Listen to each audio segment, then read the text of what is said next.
Hello friend, मैं कुसुम राय। मैं अपने यूट्यूब चैनल पर आप सभी का स्वागत करती हूँ। दोस्तों, मैं एक छोटा सा नाच गीत सुनाने जा रही हूँ। अगर आप लोग को अच्छा लगे तो लाइक सब्सक्राइब करना। रोवै देशवा में किसनवा सुख सपनवा भइल ना। रोवै देशवा में किसनवा सुख सपनवा भइल राम।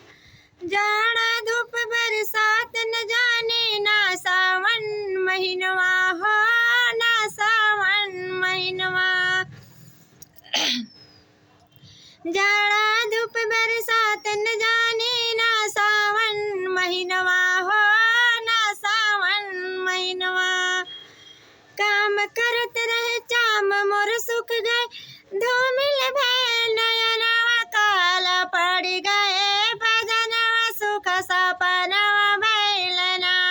काला पड़ गए बदनवा सुख सपनवा भइल ना। रोवै देशवा में किसनवा सुख सपनवा भइल राम। रोवै देशवा के किसनवा सुख सपनवा भइल राम।